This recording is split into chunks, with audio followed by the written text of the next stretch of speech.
Beyond the newsroom, where untold story is revealed. Ku BTN Media Beyond the newsroom gwe mukutu sema ko tukwali omulungi agenda maaso n'okubeera ng'otulaba ko tugoberera mu bitundu by'eggwanga lyattu Uganda ebyenjawulo mbalamusaako n'embeebaza gyonna gye mutuusizzaako engalo mwebale kubeera abantu bakozi era abakakkalabya oboolyawo abantu abayiiya kuba Uganda we yatuuka kati yeetaaga bayiiya bokka.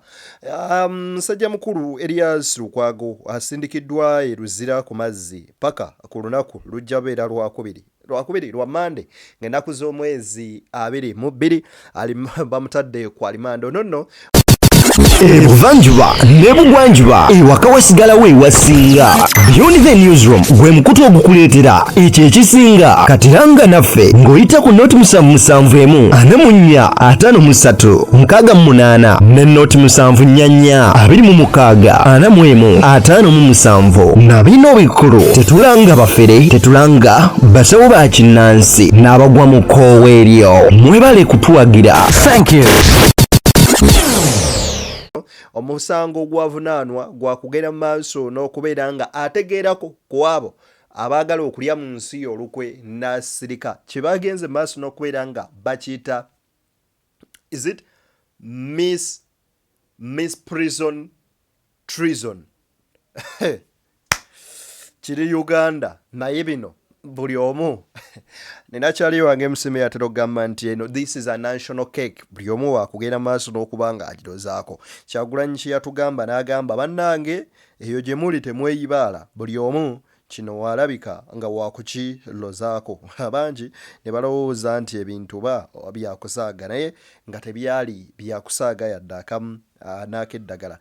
Ssennyonyi aliko ebigambo wano naye byazzeemu okwogera ngenda bbanga ate mbikuwa kankuwe ku bino ebibadde mu kkooti. Waliwo Katemba atali musasulire eyeeyolese olunaku olwaleero neetaaga obirabe osobole munywanyi okubanga ate naawe obinnyonnyoka bulungi nnyo nnyini ddala. Mukyala wa Lukwago agaaniddwa basoose mugaana yingira mu kkooti ne wabaawo ko embiranye ate wakati we n'abasirikale. Nze Deni Beyond the newsroom gwe mukutu semakoto kwoli nkujjukiza nti tutambula ne bannaffe abalayika mobile bagamba nyiga star 210 na 7 osobole okwegulira airtime ne data walayika ng'okozesa omukutu gwonna kwoli ogwa MTN oba Laika MTN oba Airtel gwegula buguzi ng'onyize star 217 star 5 obeere nga ate mwana tuonyumirwa empeereza ey'omulembe nnyo nnyini ddala.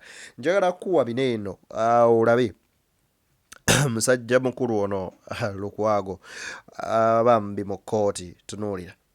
Still at large between 2021 and November 2024 at various places including Nairobi in Kenya and Kampala in Uganda, knowing that other persons to wit Joel Wakaima, Frank Chiheiri Atkunda, Haj Obed Lutale Kamlegea, and Colonel retired Dr. Kiza Besigye Chifefe intended to commit treason, did not give information thereof with all reasonable dispatch to the minister, an administration official, a magistrate or an officer in charge of a police station, or use all reasonable endeavors to prevent the commission of the treason. Salongo, have you understood the particulars of the offense? Yes, Your Worship, I've understood. You've understood.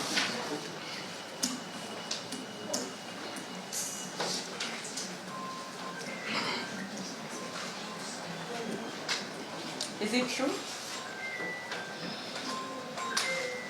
It's not true. Mention my clients, I'm representing them in the prison case. So how can I commit an offense of misprision of prison when I'm their lawyer?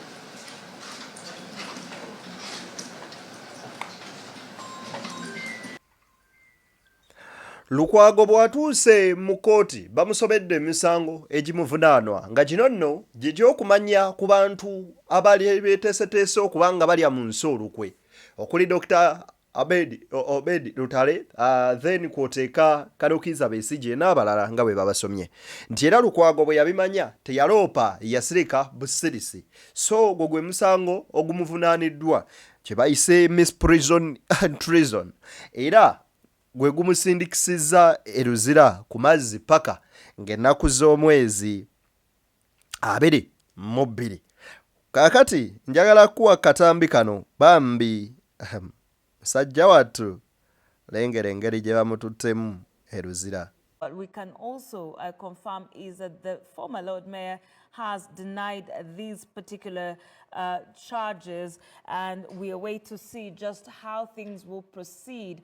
Defense did pray for a bail, but that has been deferred until Monday at 10 a.m. For now, the former Lord Mayor will be remanded at Luzira prison right there. But we certainly will be looking at some of the things that have been argued by the defense, including the fact that part of that was his state of health. A list of, submissions were made to that particular account, and also the fact that he is not a flight risk at all. It has also been argued that he has a permanent residence here in the city, here in the country, and that he has family. He has also a working, relationship. He has a working, a place of employment, as well as many other factors that have been considered. Now, the Chief Magistrate has asked that there has to be some liaison between the prosecution as well as the defense in terms of some of the Musajja mukulu Lukwago yeegaanye emisango gyonna egimuteereddwako era egimusomeddwa n'abagamba nze sigimanyi. Nyinza ntya okubanga neekobaana n'abantu okuzza omusango ate nze looya waabwe abadde abawolereza. Ate nze gwe mugamba nti abantu bano namanyaako nga bagenda okuzza emisango gino. So n'olwekyo kanveeyo mbikirize mu ngeri efaanana bw'etyo. Wabaddewo vaawo mpitewo ku kkooti awo wennyini nga mukyala we agaaniddwa okulaba ng'ayingira. Sooka obirabe. Amateeka mugamenya mulaba mwefudde abazibe. Kiki ekiŋŋaanyisa okuyingira kkooti? Kiki ekiŋŋaanyisa okwaccessinga public office?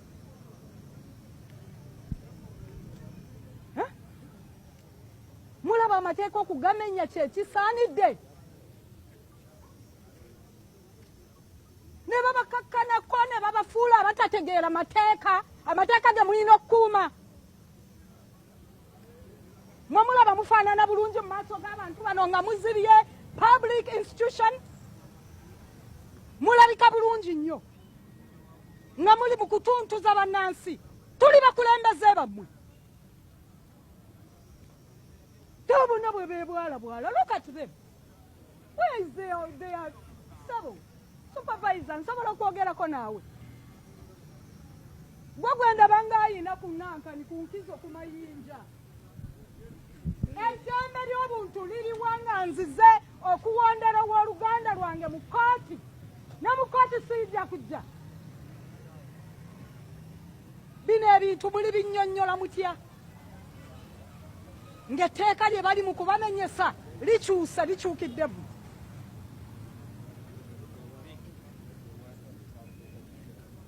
Embeera bw'etyo bw'ebadde mukyala avudde mu mbeera n'abagamba muli bantu kimwe mumenya amateeka temulaba. Mwana wattu ng'eno tebikola. Oda ni oda. Oba oli ani? Tebaagala kumanya. Oba oli toto wa jeshi.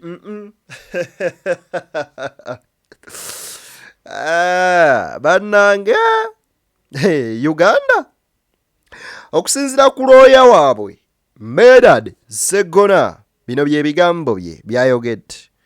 Should the public take on the matter, and what are your concerns as your client goes into prison with the challenges of health that you just spoke to in court? I think generally the concerns relate to his health condition, because since he's kidnapped on Monday this week, yes, a search has been on. We mounted a search. We tried everywhere, police stations, and we couldn't find him. We couldn't locate him. And the worst thing is the destruction of institutions in this country. That every person, every single officer, every single responsible person you talk to wanted to avoid trouble.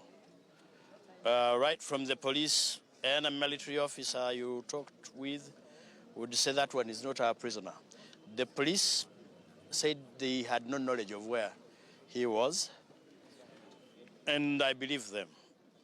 We were not told where he is. We knew that he was in custody of some illegal outfit in form of the military. You know, the military is a trespasser in this area. So they trespassed onto police jurisdiction. We went to Natete police station, which is area police, up to the region. They all refused to attend to us. They were saying, we do not know, we don't have him. Go to CID headquarters. We went to CID headquarters. They bounced us. We went to KMP where they sent us, and we could not get help. Until last night, midnight, we were looking for him in various police stations, where we would be told sometimes deceptively to disorganize us. And finally, in the morning today, around 10:30, when we got information that he's at Chira, we verified it with our sources, and yes, we found him at Chira. We thank God, because we know that the condition where he has been is much worse.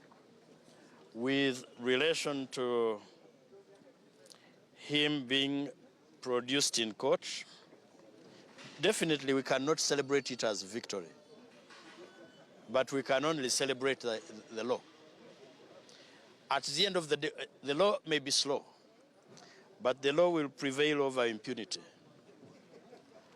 Impunity, indiscipline, indecency, and all manner of vices have their limits. At the end of the day, the law catches up with all those vices. Now, the medical condition has been worsened by his illegal incarceration. The torture, including physical torture, the apprehension arising out of the torture and uncertainty, being made to sleep on the ground, on a bare ground. Then he was also forced to do physical exercises, even with his frail body. As you see him, as you've known lately, the life he has been living, they forced him to do drills.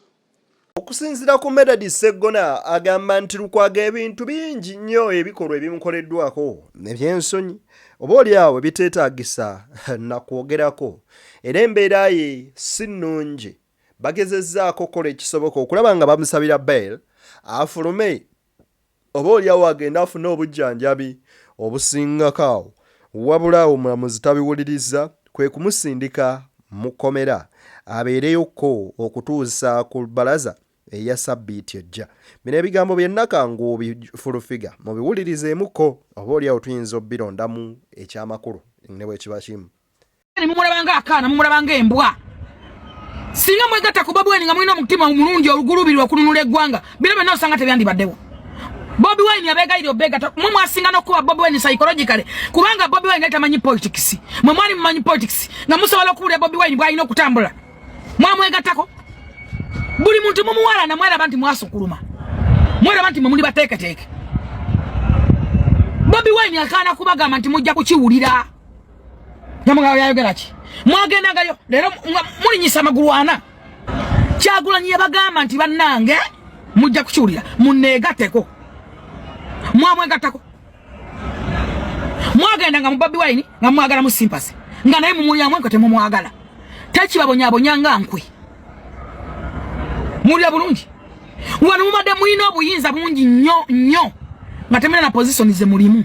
Njagala Forofiga abagambye Bobi Wine yabagamba mujja kiwulira era ke kadde ak'okubeera nga mukiwulira nti bw'okeera ku makya Bobi Wine yaliwo nga mwenna mwetaaga okulaba nga muyimirira wamu naye musobole oba oliawo okumuyamba.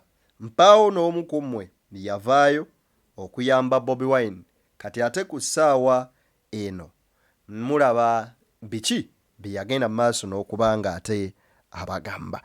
Kankuba ebigambo bino bya Sseggona tubiwulirizeeko ko kati. Muhoozi Kanyarugaba ekimufuula CDF kubanga waliwo etteeka eriteekawo ofiisi ya CDF. Alowooza atya nti nno tusaanidde okuwuliriza byatugamba nga CDF yateekebwawo mu tteeka eryo nga tasobola kugondera constitution emulagira ebigambo ebirala. Kiri very unfortunate. Eggulo twabadde tufunyeyo kalembereza yagambye Charlotte bamwannyina oba mukyala we anti sali ku mbaga yaabwe atera omwanjula mu bantu ti mukyala we Charlotte sibeera nko ku mukolo naye namunyanjulira ate nga mutabani wange yandibadde amunyanjulidde naye kimmanyiiko nti maama w'omukyalo oyo yali Buganda wa Mama Jane. They were cousins. So kati ekituufu eno gwe kimbuulidde nyinza okuba byemmanyi si bituufu. Yes, naye Mama Jennifer Kuteesa mumanyi, nali mumanya mugenzi mukama amumuze mirembe. Nali mumanyi. Mama Charlotte. Mama Charlotte. Yali muganda wa Mama Jane. Yes, okusinziira katabo Mama Jane ke yawandiika, they were cousins. Yes, anyway, kati gwe kikutabula okumanya oba mukyalo oba mwannyina. Yes. Naye anyway, omanyi Muhoozi Muganda ne Mwanyoka aba mukyalawo ndooza mukyala atanoba. Mwanyoka aba mukyalawo. Kakati kyonna kye kiri. Ayinza okuba kozi gwedira mbogo abente empisa yaabwe yanjawulo okuba engabi.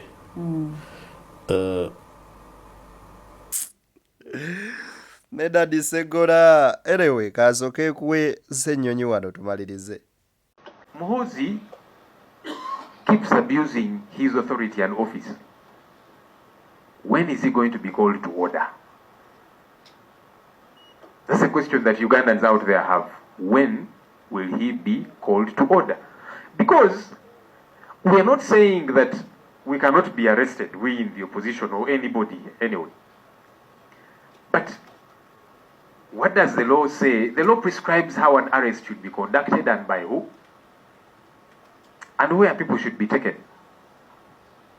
Now we hear that Council Elias Lukwago has been taken to police somewhere. We have learned and we are going to follow up. But he was picked up on Monday. Where has he been held since Monday? Because the law gazettes detention places. He should have been taken to police on Monday, not to some kind of basement, and within 48 hours produced in court.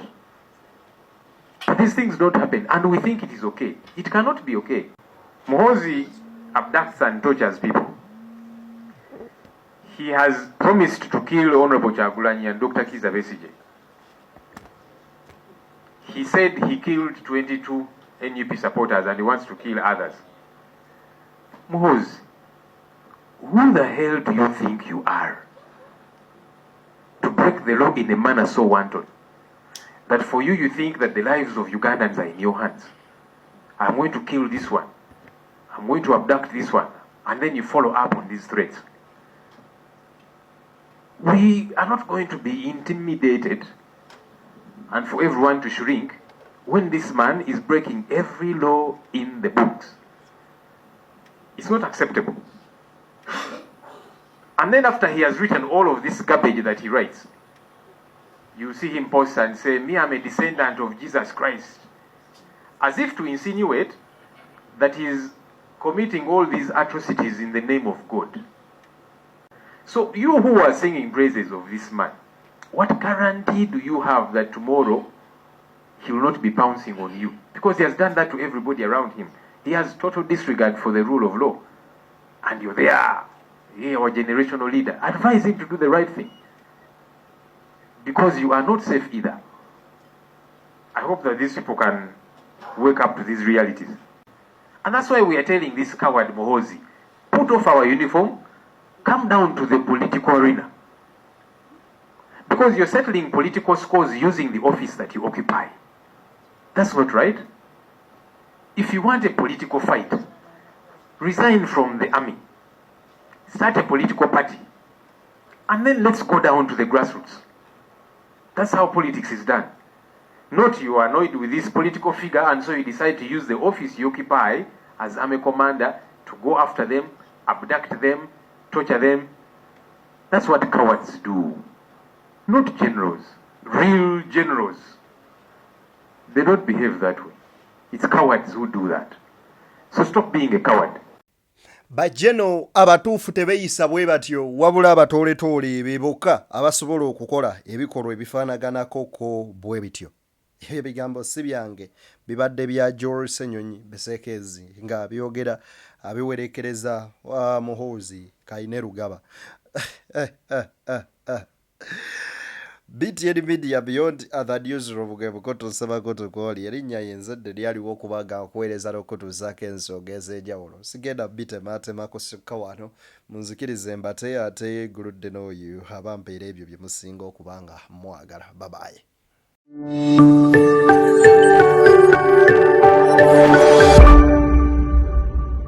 Beyond the newsroom, where untold story is revealed.